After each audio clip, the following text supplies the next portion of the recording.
አንድ ቴስት የበሽታው ምርመራ ሐኪማችን የያዘንን የዚህን በሽታ አይነቱንና የተከሰተበትን ምክንያት ለማወቅ ምርመራ ታደርግልናለች። የያዘንን የዚህን በሽታ አይነቱን ማወቁ ውጤታማ ሕክምና ለመስጠት በጣም አስፈላጊ ነው። መጀመሪያ ሐኪማችን ስለ አጠቃላይ የጤና ታሪካችን፣ ከዚህ በሽታ ጋር በተያያዘ የቤተሰባችንን የጤና ታሪክና የሚሰሙንን የበሽታ ምልክቶች በጥንቃቄ ትጠይቀናለች። ከዚያም ሐኪማችን አጠቃላይ አካላዊና አእምሮአዊ ምርመራ ታደርግልናለች። ለምሳሌ ሐኪማችን የጡንቻችንን ጥንካሬ፣ ሪፍሌክሰስ፣ የማየትና የመስማት ችሎታችንን ትመረምራለች። እነዚህ ምርመራዎች የበሽታውን መንስኤ ለማወቅ ይረዳሉ። ኤሌክትሮኤንሴፋሎግራም (EEG) በዚህ ምርመራ ሐኪማችን የአንጎላችንን የኤሌክትሪካል እንቅስቃሴ ትመረምራለች።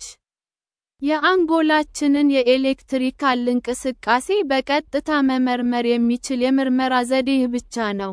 በዚህ የምርመራ ዘዴ ሲዠርስ የሚለዩት አንጎላችን ውስጥ ባለተለመዱ የኤሌክትሪካል እንቅስቃሴዎች ነው። በዚህ የምርመራ ዘዴ ሐኪማችን ትናንሽ ክብ ነገሮችን ጭንቅላታችን ላይ ታስቀምጣለች። እነዚህ ከኤሌክትሪክ ገመድና ከኮምፒውተር ጋር የተያያዙ ናቸው። እነዚህ ትናንሽ ክብ ነገሮች የአንጎላችንን የኤሌክትሪካል እንቅስቃሴ እየተቀበሉ ለኮምፒውተሩ ያቀብላሉ። ሐኪማችን ኮምፒውተሩን በመመልከት የአንጎላችንን የኤሌክትሪካል እንቅስቃሴ ትመረምራለች። ይህ የምርመራ ዘዴ ይህ በሽታ እንደያዘን እንዳልያዘን ለማወቅ ብቻ ሳይሆን የሚጠቅመው ምን አይነቱ የዚህ በሽታ እንደያዘን ለማወቅም ይጠቅማል። የተለመደው የዚህ ምርመራ የ20 ደቂቃ የአንጎላችንን የኤሌክትሪካል እንቅስቃሴ ብቻ ነው የሚመዘግበው። 20 ደቂቃ በጣም ትንሽ ስለሆነ ይህ በሽታ ያለባቸው ሰዎች እንኳ የዚህ ምርመራ ውጤታቸው ብዙ ጊዜ ከበሽታው ነፃ ነው የሚለው። ስለዚህ ይህ ምርመራ ረዘም ላለ ጊዜ መደረግ ይኖርበታል። EEG ቪዲዮ ሞኒተሪንግ በዚህ የምርመራ ዘዴ ኤሌክትሮኤንሴፋሎግራም የሚባለው መሳሪያ የአንጎላችንን የኤሌክትሪካል እንቅስቃሴ ሲመዘግብ፣ ሌላ ቪዲዮ ካሜራ ደግሞ የሰውነታችንን እንቅስቃሴ ሲዠርስ ሲከሰቱም ይቀርጻል። የሲዠርስ አንዱ ትርጉሙ የሰውነታችን ጡንቻዎች ያለ ቁጥጥር ድንገት ሲርገፈገፉ ማለት ነው። ይቀርጻል።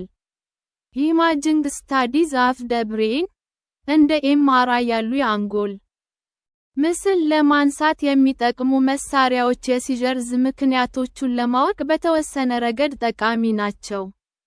ነገር ግን አብዛኞቹ ይህ በሽታ ያለባቸው ሰዎች የMRI ምርመራ ውጤታቸው ነፃ፣ ምንም ችግር የሌለበት ውጤት ነው የሚያሳዩት።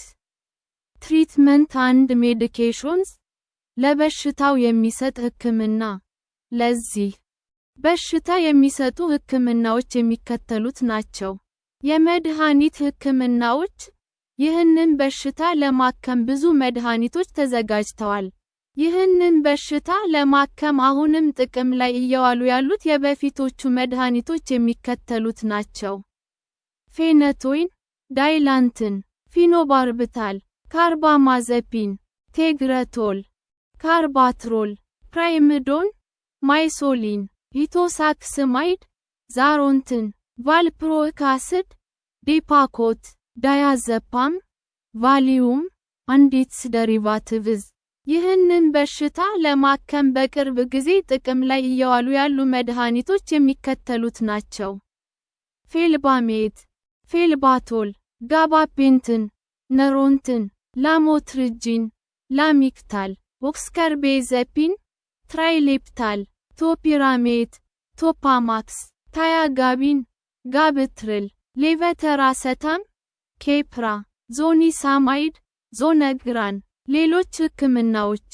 ኤፒሌፕሲ ሰርጀሪ መድኃኒቶች ውጤታማ ሳይሆኑ ሲቀሩ ለዚህ በሽታ የሚሰጥ የቀዶ ጥገና ሕክምና ውጤታማና አደጋ የሌለበት ሕክምና ነው። ኬቶጄኒክ ዳየት ይህ አይነቱ ሕክምና የተወሰኑትን የዚህ በሽታ አይነቶችን ለማከም ጠቃሚና ውጤታማ ነው። በተለይ ደግሞ ይህ የሕክምና ዘዴ በጣም ጠቃሚ የሚሆነው ሕፃናት ላይ ከፍተኛ የጤና ችግር እያስከተሉ ያሉ ጄኔራላይዝድ ኤፒሌፕሲስ በሽታዎች፣ ከአንድ በላይ የሲዠርስ አይነት እና የአንጎል ጉዳት ሲከሰት ሲሆን ነው። ይህ ሕክምና ማለት የአመጋገብ ስርዓታችንን የመቀየር ሕክምና ነው። ይህ ሕክምና በደንብ ማቀድንና መተግበርን ይፈልጋል። ስለዚህም የወላጆችን ትልቅ ተነሳሽነትን እና ትጋትን የሚጠይቅ ሕክምና ነው። ሕክምናው በሆስፒታል ውስጥ እንዲጀመር ይደረግና ከዚያም በቤት ውስጥ ይቀጥላል። ሐኪማችንን ያስቀመጠችልንን የአመጋገብ ዘይቤ ለ2 እና 3 ዓመት ያለምንም ችግር ከተገበርነው በሽታው ላይ ትልቅ ለውጥ ማምጣት እንችላለን። ቫgus ነርቭ ስቲሙሌሽን (VNS) በዚህ የሕክምና ዘዴ ሐኪማችን በግራ በኩል በላይኛው የደረታችን ክፍል ቆዳ ስር ስቲሙሌተር የሚባል በጣም ትንሽዬ የኤሌክትሪክ መሳሪያ ትቀብራለች። ይህም በመድኃኒት ማከም ላልተቻሉ ሲዠርስ ውጤታማ የሕክምና ዘዴ ነው። ፕሬቬንሽን በሽታው እንዳይዘን መከላከያ ዘዴ ይህ በሽታ እንዳይከሰትብን የሚከተሉትን ነገሮች መተግበር በጣም ጠቃሚ ነው። ሁልጊዜም ማታ ማታ በቂ እንቅልፍ መተኛት። ወደ አልጋ ሄደን የምንተኛበትን ሰዓት ወስነን ሁልጊዜም ይህንን ሰዓት ማክበር። የአእምሮ ጫና ማስወገጃ ዘዴዎችን መማር እና መተግበር።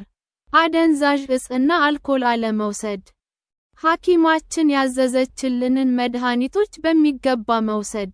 ደማቅ ብርሃንና ነጸብራቆች እንዳያገኙ መከላከል። ከተቻለ ቴሌቪዥን እና ኮምፒውተር አለማየት። ቪዲዮ ጌሞች አለመጫወት። ጤናማ የአመጋገብ ስርዓት መከተል።